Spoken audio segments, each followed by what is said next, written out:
of compulsion. Healing of compulsions. Jan, can you raise the volume of your speaker? This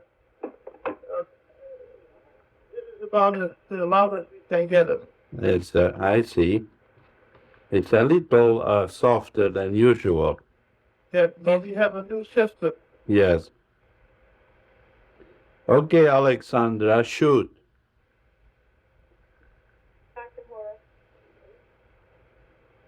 It's very faint, Alexandra. I wondered, what? Beg your pardon? It's very faint. Yeah, but that meant what that does. Yeah, go ahead. Yes, we're discussing this morning the healing of compulsions, and this one subject seems to be quite curious, primarily because of trying to get a real clear understanding of what a compulsion is. Yes, Alexandra. And that's it being separated for wanting something, and also if there's a real urgency, and then the obsession being the mental preoccupation, and the compulsion being the acting out of that thought or that preoccupation. Very good. Right. And I think also what's being revealed here this morning is coming to realize how many different ways the individuals are compulsive. Things that already have occurred to me in ways that I never even considered being compulsive. It's quite a variety. Some of them are very hidden. Are you talking about yourself or in Yes, I am. I see. But I worked here this morning already. All right. Did you define compulsions? What the dynamics of compulsions? Yes, we talked about it having to do with repressed memories that are frightening or painful. Yes, right. Mostly angry. Yeah. Anger can be unbearable.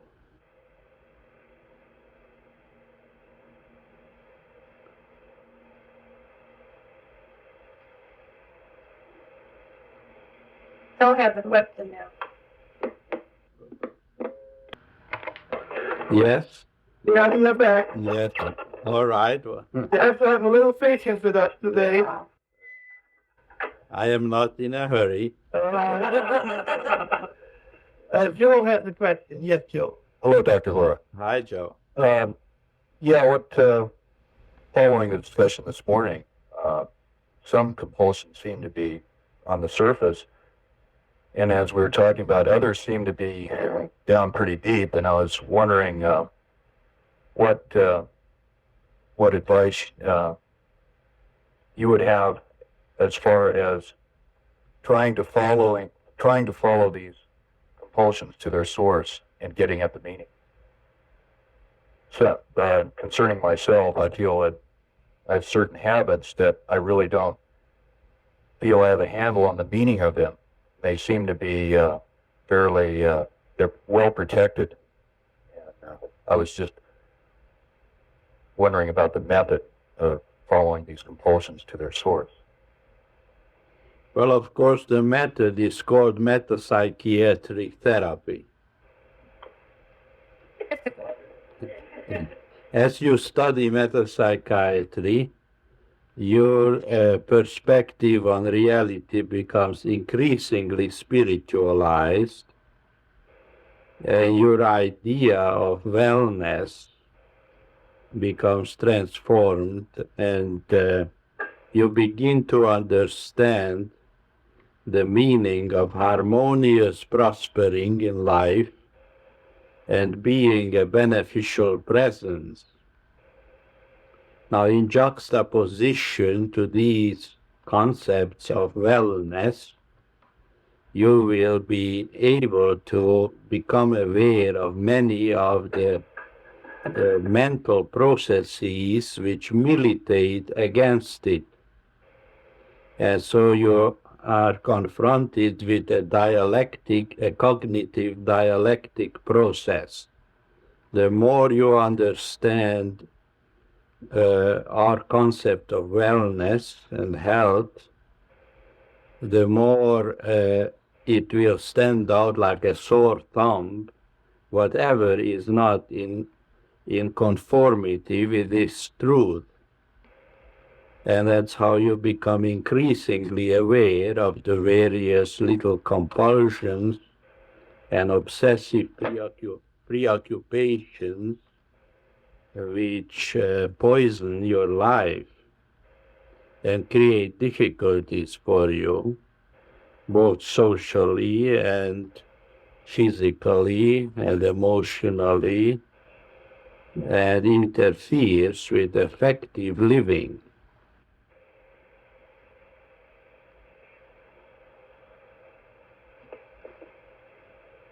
Thank you very much, You're welcome. Dr. Hora. Hello? Yes, I hear you. Yeah, that was very good. So essentially, when I'm apart from consciousness of God, Right. the problem is. Yes, that's what we call cognitive dialectics. You come up against it. You see, if you don't know that 2 and 2 is 4, then if you see in your bill, somebody gives you a bill and it says 2 and 2 is 5, it wouldn't bother you. You wouldn't even notice it. Right. And that's how we become aware of everything that is not in line with the fundamental order of existence. That's excellent. Thank you very much. You're welcome.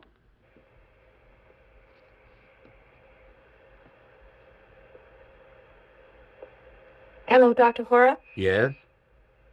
This is Anna. Hello, Anna. I had a question somewhat along the same line as Joe's.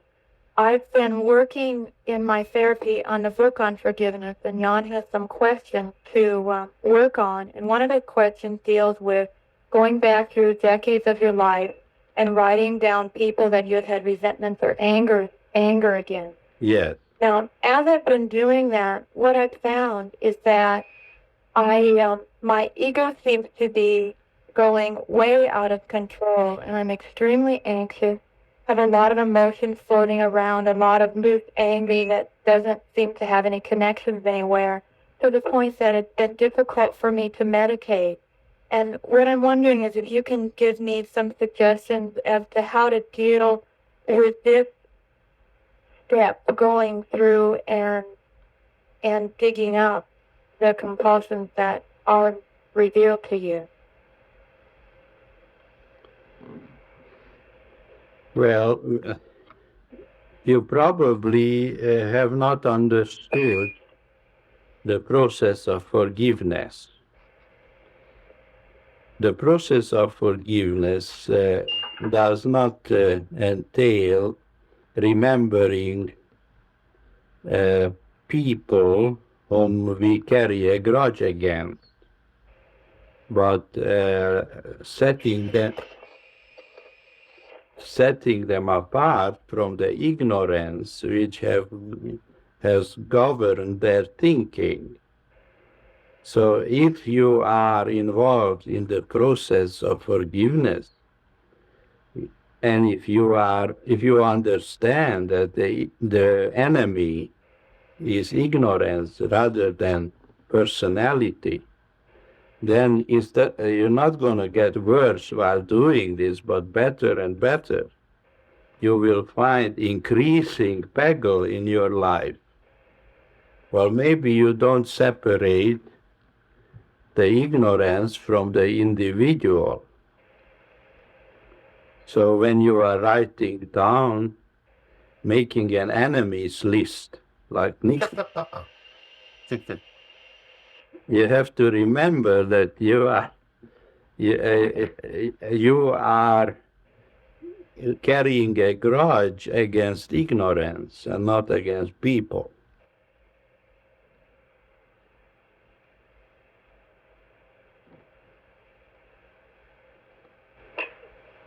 Thank you, Dr. Hora. You're welcome.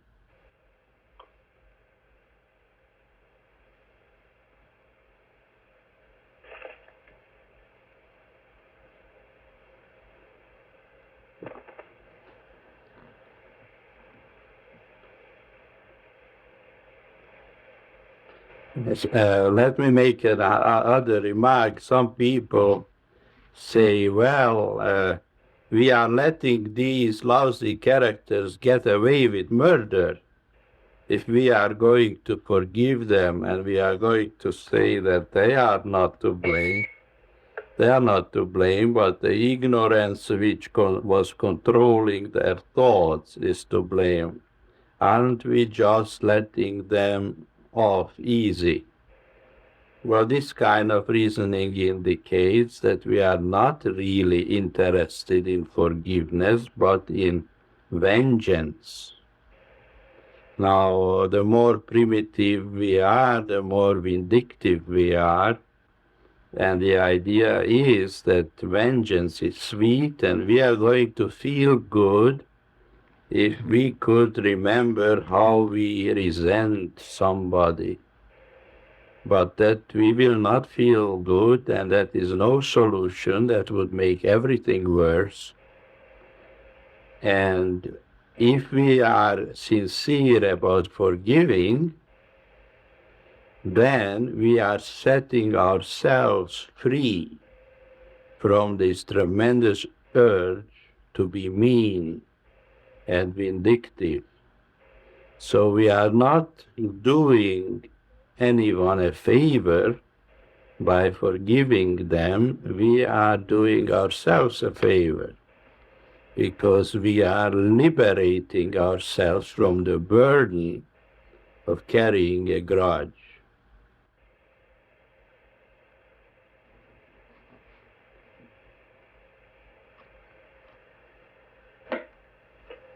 Dr. Hora, Yes?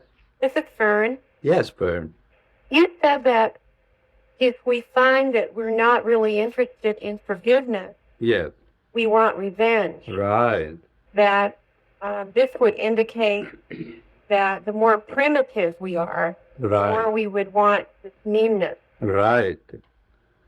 Well, let's say you're studying metapsychiatry and you're learning that there is a spiritualized consciousness, but you find that you have this primitive desire to get revenge. Yes. When you see this, how can you understand it? Well, in other words, what if you say, well, here I am, I'm really gross. My consciousness is really at a primitive, vindictive level. Yes. It doesn't help to just put yourself down and say, I'm not as good as other spiritual students. How could one work with that if you see that kind of primitive vengeance? Well, of course, it is very well possible that you're not as good as other spiritual students. But, So it would help to face that too. right. But of course, it is very important, and metapsychiatry warns against comparing ourselves to anybody, because comparisons are the doors for the four horsemen to start galloping in our lives. Right. Does everyone know about the four horsemen there? Does everyone? Yes. Yes. Envy, jealousy, rivalry, and malice. And we have to guard against comparing ourselves. It stands to reason that at different points of our studies we will be more or less understanding of the principles of metapsychiatry. It's no tragedy, but we have to, as I just explained before, you must have had the question prepared before I answered it, that at the moment you start studying forgiveness, you have to understand that you are doing yourself a favor. You're liberating yourself from the burden of carrying a grudge. And that is absolutely necessary in order to be healed of whatever problems we are struggling with in life. It's not possible to be healed while we are angry at anybody. On the other hand, it is not possible to be healed if we repress our anger, we hide it, or we deceive ourselves that we are not angry. Now, how can we catch ourselves deceiving ourselves that we are not angry? It is very helpful to be alert to our secret fantasies and dreams and face up to them. Very often, a very mild-mannered, friendly-looking individual who will be gentle in behavior while awake may have violent dreams at night. And when he watches television, he is fascinated with scenes of violence and disaster. Whenever these things appeal to us or excite us or attract us, it is an indication that somewhere deep down we are very angry and we would like to hurt somebody. Now this can alert us to the necessity of entering the path of forgiveness.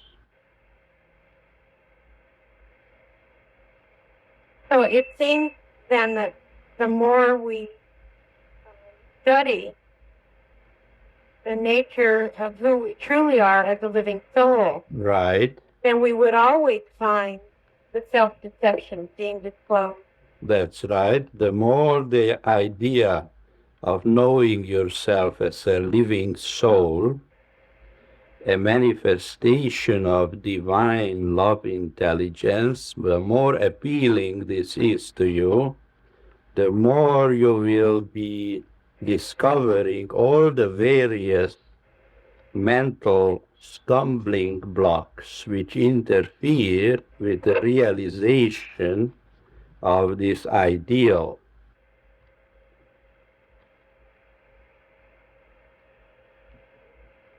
Thank you, Dr. Boris. You're welcome.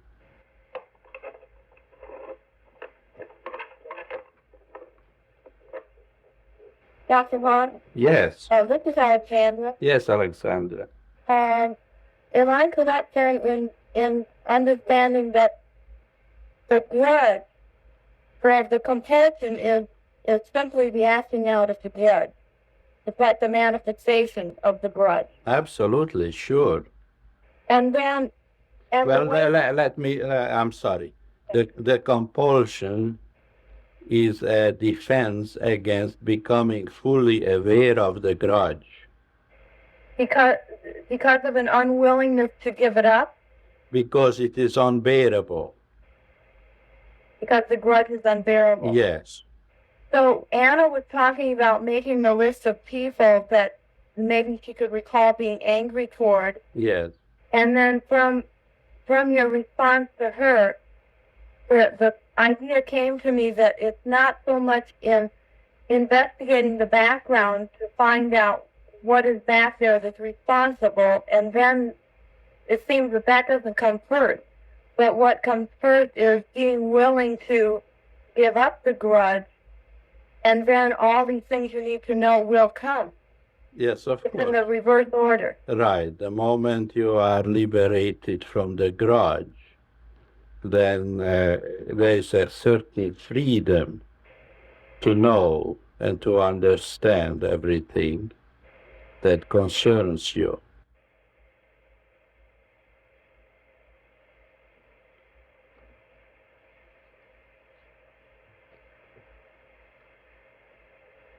Then what is the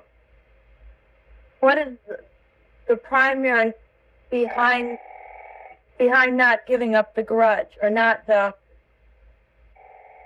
It seems to me that it's something that maybe over time is built up, but it's not really that serious or devastating except in our imagination. Now, what's your question? I'm not sure how to form the question, but I'm interested in the meaning of hanging on to the grudge and what that has to do with the fear behind it, with how that is connected. Well, as I explained to you, there is a fear of being overwhelmed by our anger. That, you see, the compulsion is a way of coping with unbearable anger. Dr. Hora, for instance, when I was 19 years old, I went really almost totally out of reality. And I was home with my mother, and I started to scream, "Somebody help me!" And it seems that from that time on, there's some compulsive behavior that was in my life very strongly. So whatever happened at that point, could that have been a lot of repressed anger? Of course. Of course, and it's a very painful experience when it overwhelms us and one starts acting crazy. Okay, now in my case, expressing any anger at all, to me would have been getting killed. By whom? By my father. I see. Well, of course, then you had to repress it. Yes. And be a very nice girl. Yes. And now you may have a compulsion to be nice. Among others. Among others. That's why we have a saying that nice is not nice. Yeah. Okay, having this information, understanding the repression of the anger, yes. out of really fear of being destroyed. Yes. I would like to know now the next step in really being able to be rid of that. Yes. Once and for all. Because just knowing about this is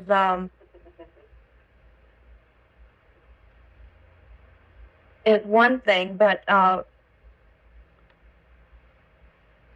I guess because I really feel that I'm willing to give it up, and I think that I don't have these feelings anymore toward this person. Yes.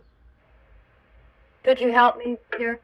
Well, there are two steps which the process of forgiveness starts with. First is we give up blaming. Yes. That immediately is a great relief. When you realize that you cannot blame anybody and you are willing not to blame. The second step is the separation of the so-called person from the ignorance which was controlling his thoughts.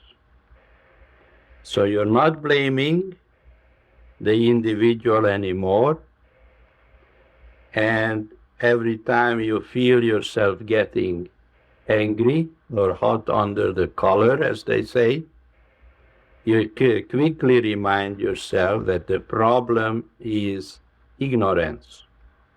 It is never an individual, but ignorant thoughts governing his perceptions of life and his behavior.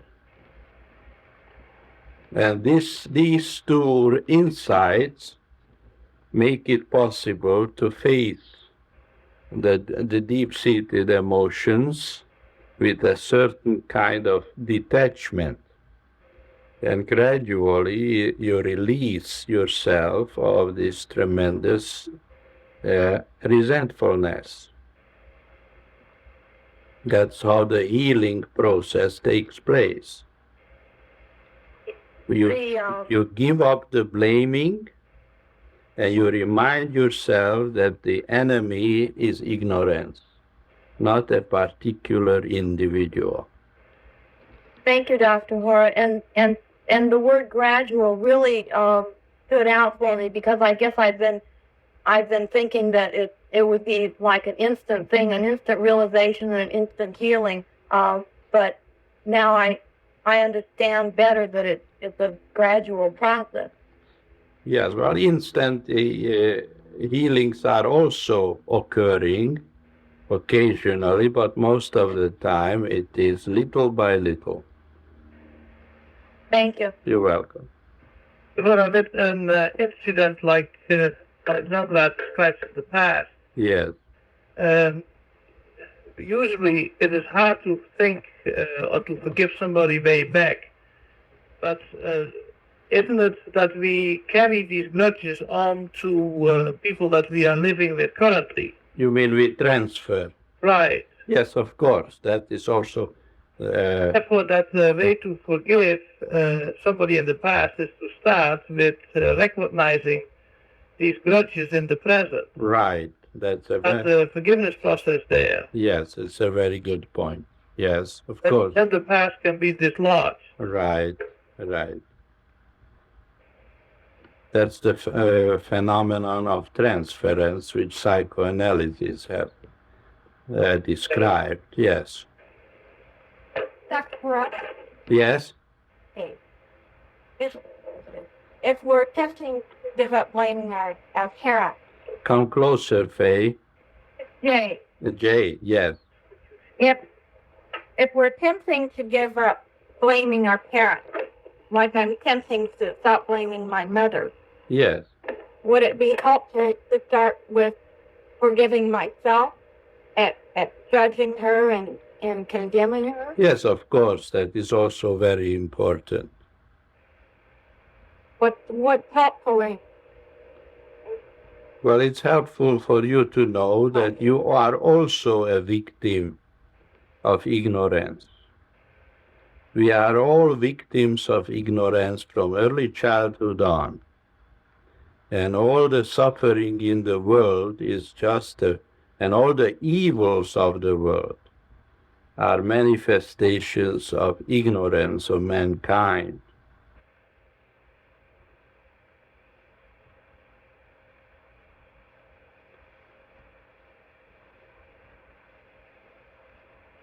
Thank you. You're welcome.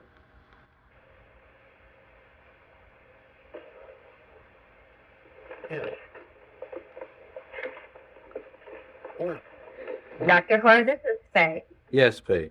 Past couple weeks, I made the discovery that I hate being a woman. Yes. So what else is new? Right. We're talking about this before, huh? What do I've gotten that far. But what do I need to know? You are not a woman, Faye. I've been acting like it. Oh, yeah? Jan doesn't believe me. No. You are much more than a woman, Faye. You're a living soul, a divine idea. And once you understand that, the gender, the appearance, the physiology doesn't make any difference anymore. Well, would being ambitious then is being compulsive? Well, there is being ambitious can be compulsive, but even if it's not compulsive, it is a state of ignorance which assumes that man is self-acting, autonomous, and has a personal mind.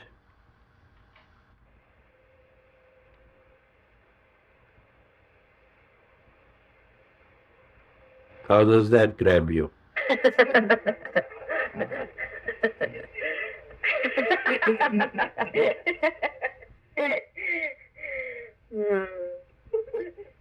Is Well, my question might be is like, what do I do now?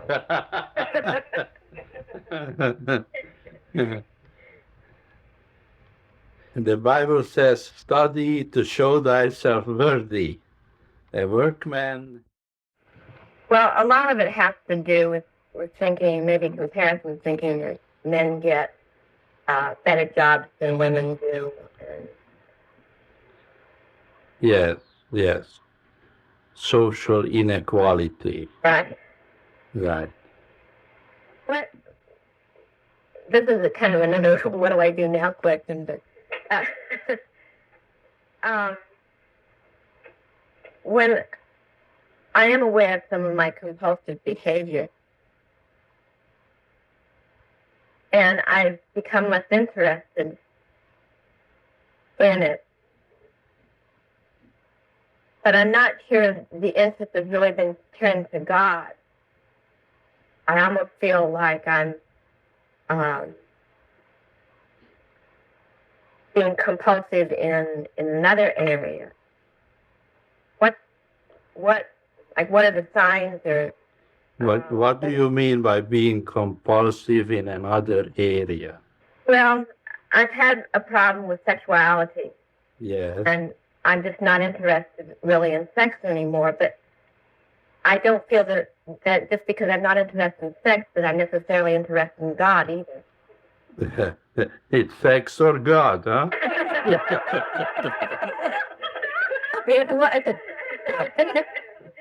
It's one or the other.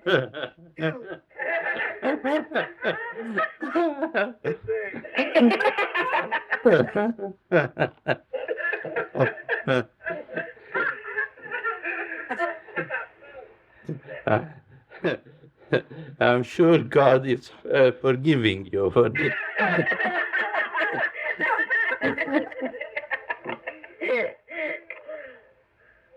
Okay, I'm not going to ask any more questions.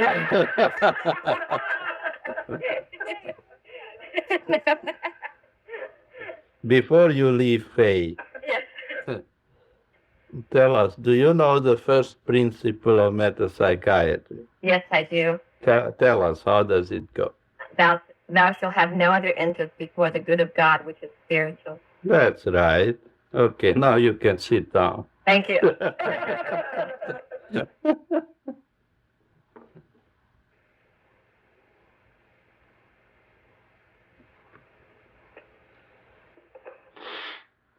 Well, Dr. Rosenberg, I have a great compulsion personally that I push myself to physical extremes. And it seems like you already answered my original question I wanted to ask. That if This is another Roberta, by the way. Your name is Roberta? Yes, Yeah. also. Okay, and you're pushing yourself? yes, and to physical exhaustion, and then I think, well, I don't think that I'm worthy of trying to detect. Well, what does that mean? That I'm not worthy then of happiness. You're not worthy of what? Of happiness. Of happiness? Time to be happy or time to enjoy myself. Yes, And yes, as I look back over that, true. yes. You're talking to me, everything I'm hearing and what I read comes to me at an intellectual level. And I have certainly an accumulation of many, many experiences where not so much I blame, because as a child you don't blame, but anger, and I have an accumulation of being used and so forth. And you speak of it. Well, I guess the phenomenon that I want to say is that it seems like the closer I come to my own spiritual awareness, the more this anger is coming up in my life. Yes, well, that's good. That's good.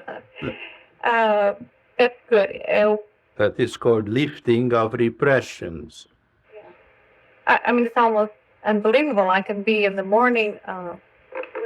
It's divine communication, which is so beautiful, and that energy flows, and then I'll be driving along the freeway, and this anger is coming up from all these past things, and it's in my awareness, of course, it appears. I've been taught from previous studies, that what sounds a little far-fetched because it's removed from metapsychiatry, but I think in terms of a violent consuming flame trying to consume my anger. But a violent consuming flame. Consuming flame, which stems from the Saint Germain Foundation study. Saint Germain. A violet, a colored violet consuming flame to get rid of this anger. Yeah. But it seems that if my walk comes closer and deeper, my anger is so, I can't believe it. Yeah. Well, have you been studying the booklet on forgiveness, Roberta? I have only read it once, and I'm a new student. I have only been through a 6-week course, and I'm only halfway through one of your books, so I don't know. I'm not sure. Yes. Well, I am sure you will be healed of this problem if you just keep studying it again and again. What you describe is probably the fact that you have not begun to give up blaming. You see, anger is being fed by the habit of blaming. And as long as we enjoy blaming people, we will always be angry. And one of the reasons, of course, you just done it ignorant. Beg your pardon? I said, and of course, these things done to us or the situations that happen are done in ignorance. Yes, the problem is always ignorance, never a human being who is a child of God. I guess it bothers me, though, that this continues to be at an intellectual level. It's not clearing up. It seems that I have been studying enough years that I should be healed down to where I don't have as much anger. Yes. But perhaps it is that I'm not giving up blame. That's possibly the situation. All right, thank you. You're welcome.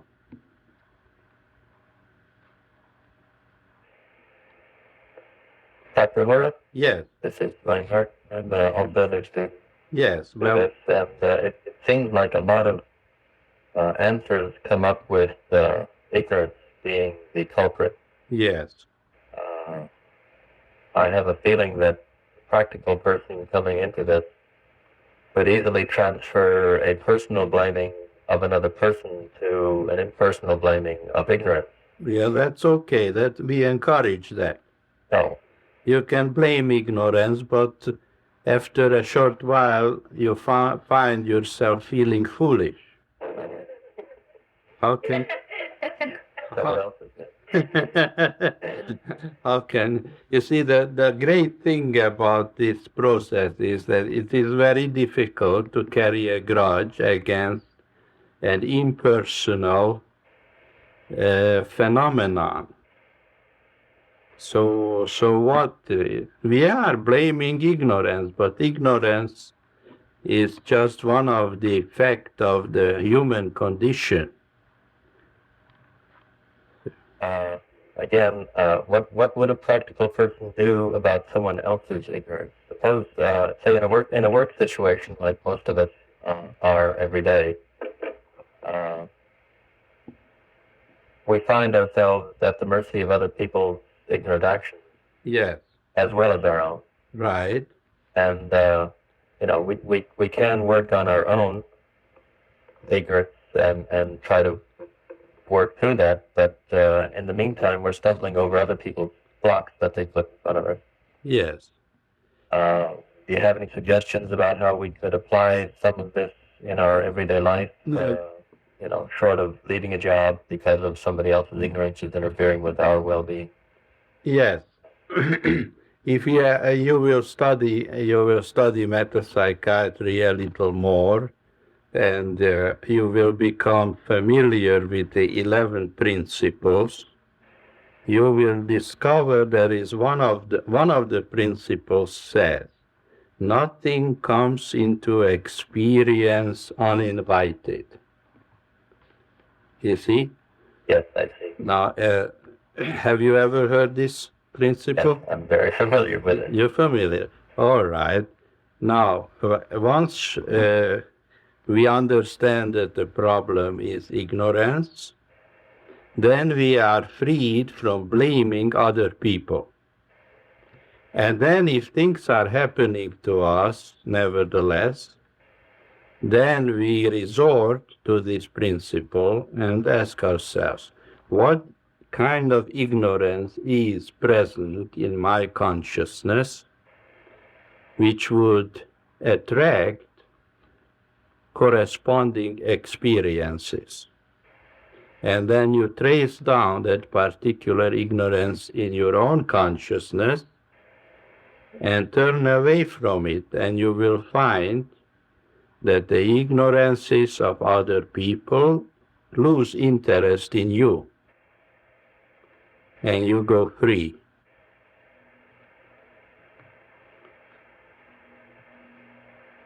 And I'll have to review that. All right. Thank you very much. You're welcome.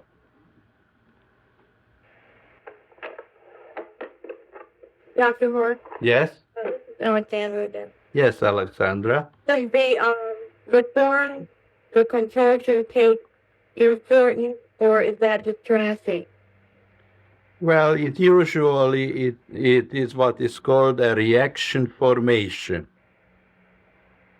You know what reaction formation means? Not clearly. Like really The most common way of defending ourselves is by doing the opposite of what we would like to do. For instance, if we would like to be nasty to someone because we are angry, we may have a compulsion to be very affectionate.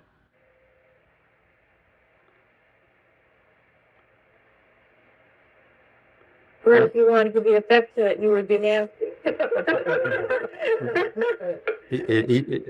If you wanted to be affectionate, no, that wouldn't hurt. You don't have to defend yourself against being affectionate, but when you are because that would be acceptable. right. But if you find yourself too affectionate, then that is suspicious. Yeah. So it is meaning for them the form that the compulsion takes. There's something to be seen in that. Yes, it is usually the opposite. Thank you. Yeah. Hello, Dr. Hora. Hello, Hora. I don't know how else to say it. That's all right. Hungarian is okay. Not all the time that I'm here. The last 2 months or so, I have been stuck with something, and I'm trying to work on it from different angles. And somehow I just fell back in the same road. Trying to be or learning how to live a peaceful life doesn't really work all the time. Most of the time it comes up later when our next door neighbor, little cat, comes over and then just, how can I say it? I can't control it. She just wants to be there all the time and it's all cat's food and so on.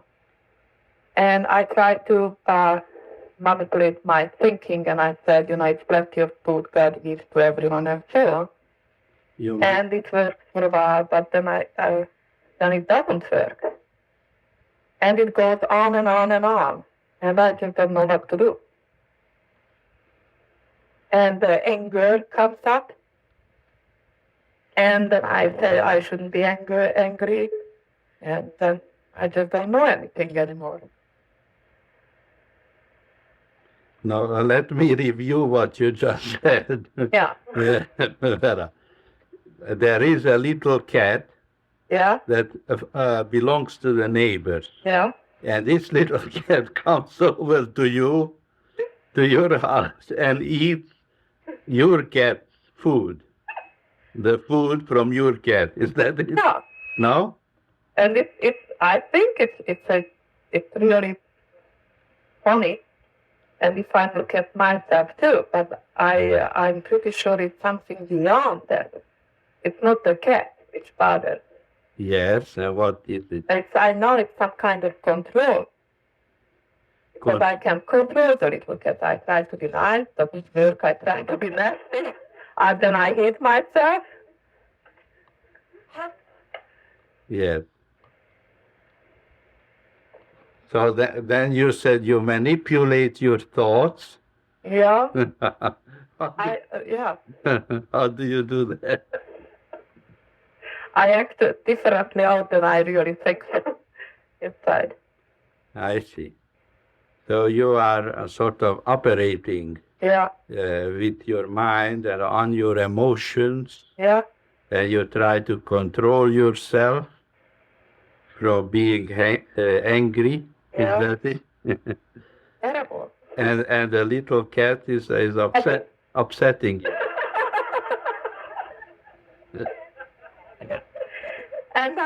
And I find out anyhow this little cat grown up that day, the neighbor finds her somewhere where she was just hanging out from neighbor to neighbor.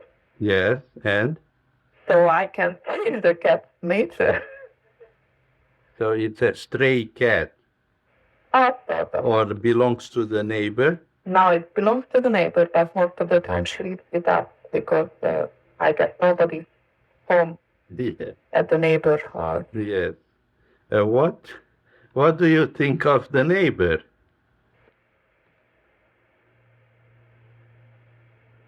They're okay. I think sometimes they don't take care of, where they're anymore. They don't leave us. Yes. Yes. Well, you just ask yourself, Vera, what is the meaning of this experience? I don't know. I always come back about controlling something. I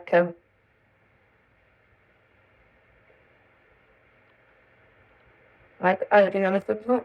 Yes. Well, so there is something in your consciousness which invites this experience. Yeah. Right. Well, you will have to talk it over with someone and find out what it is.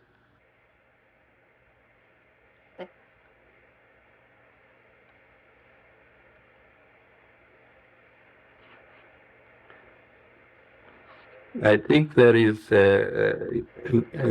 need for further study because you are not aware of operationalism and should thinking and shouldn't thinking, and you're not fully aware of the meaning of your experiences. I would suggest that you study more diligently the various principles and what metapsychiatry teaches. Yeah, thank you. You're welcome.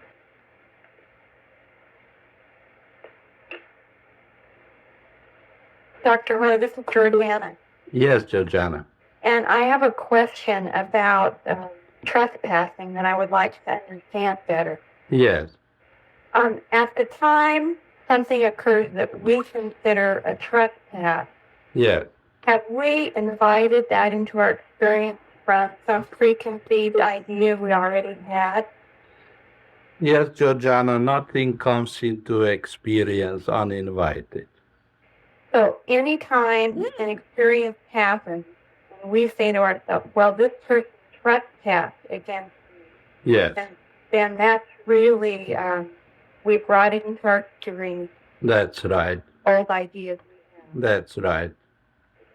But I was wondering, because I recently was learning something about that. When I had those thoughts at that particular moment, what could help me be forgetting and understanding at that moment instead of continuing to carry it around? Well, if you really understand the principle, then you cannot blame that individual And then you will not carry it around. You will, instead of blaming someone else, the trespasser, so to speak, now you will look into your own consciousness and discover certain thoughts which may have attracted that experience. So part of then what we really need is to really be able to understand principle. Oh yes, it's a very important principle. And then if we do it when an event happens, we would be able to be forgiving at that moment. Not only that, but the event wouldn't happen. We wouldn't even have it in the first place. Right. Okay, gee, that must be quite terrific to have that happen. Right, right. It is terrific. It's a great blessing.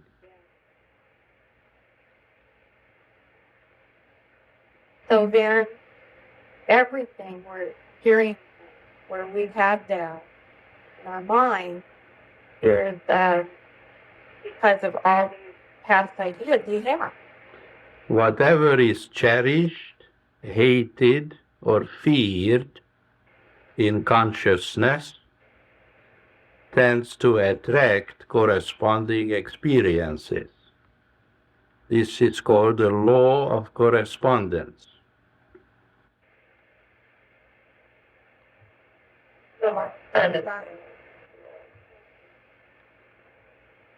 That was really helpful. Thank you. You're welcome, Georgiana.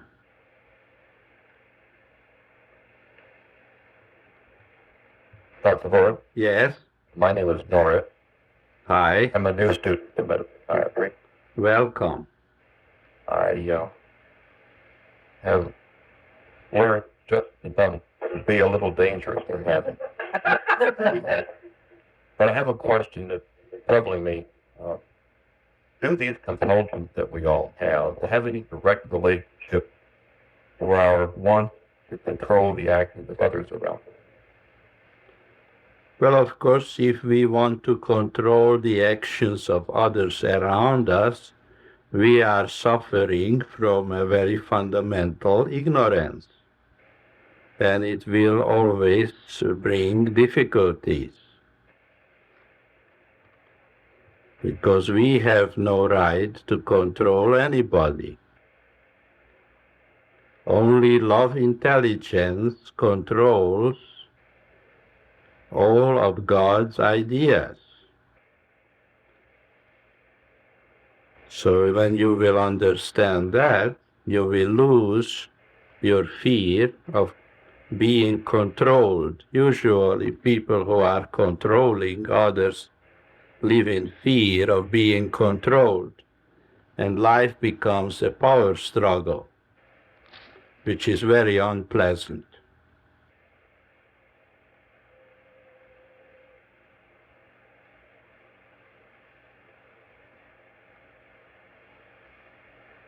Thank you. You're welcome.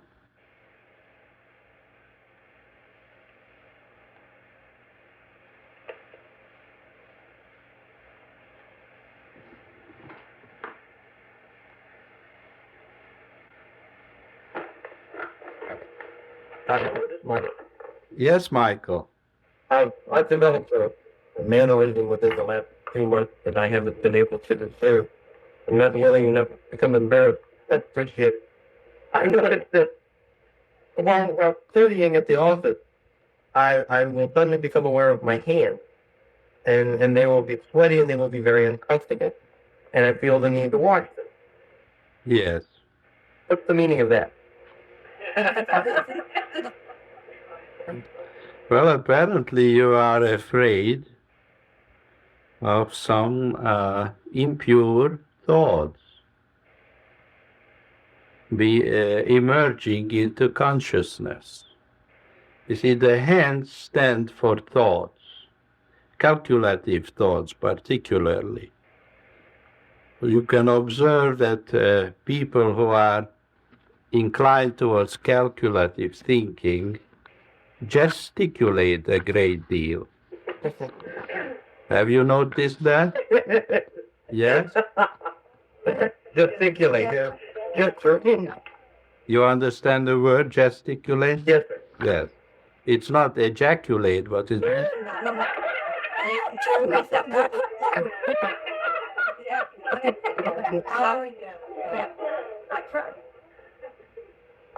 In the context of the compulsion being an avoidance of anger, yes. what would be the context of that? Well, it can be an avoidance of anger or an other unacceptable idea, which is pressing on awareness. For instance, Is it appropriate in the what you just said a few minutes ago about we do the opposite of what we want to do? yes, right. If I'm working it over with my hands and wanting to be dirty? Yes, that is possible, sure. Sure. Thank you very much. You're welcome.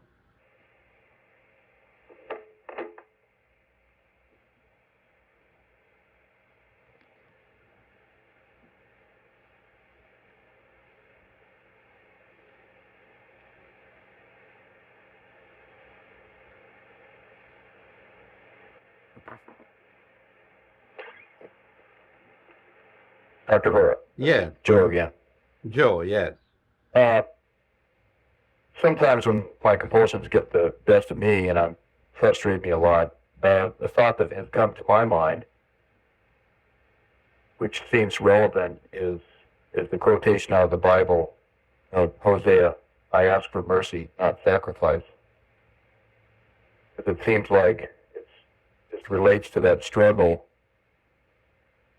the lack of awareness of love for God. And I'm just wondering if you concur with the meaning of that in relationship to the problem of compulsions, forgiveness. Well, you haven't told us what the compulsion is. Well, I've got a bad smoking habit. I smoke cigarettes and I smoke marijuana. Yes. And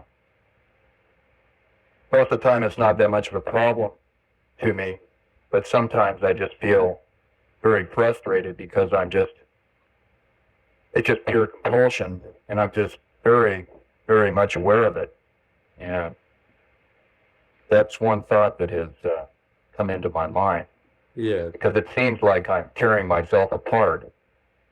And how are you tearing yourself apart? Well, it seems like such a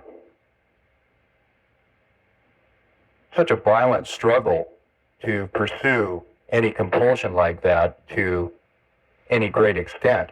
And after a while, some element of consciousness within me gets very overwhelmed by it. But I'm still smoking. I'm still hanging on to it. Yes. That's my compulsion. Well, some people smoke compulsively and some people just smoke because they are seeking pleasure. But you apparently believe that you have a compulsion to smoke. And so you are just trying to cope with some unbearable resentment by reaching for a cigarette. So you would have to become gradually aware of that particular resentment that is that you are defending yourself against. And then you would have to forgive that individual or those circumstances which have elicited within you this strong resentment and that you had repressed. And then the compulsion to smoke would leave you. That's the whole process of forgiveness.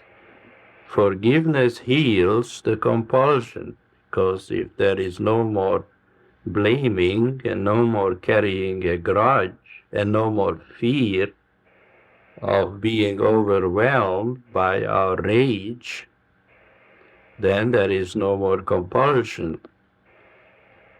Yeah, and then you can take it or leave it, you know. Many people try to stop smoking, but they cannot stop smoking because they begin to feel terribly uncomfortable and anxious. So you will have to enter the path of forgiveness and discover what it is that you are trying to cope with the help of the cigarette. Right. Thank you very much. You're welcome.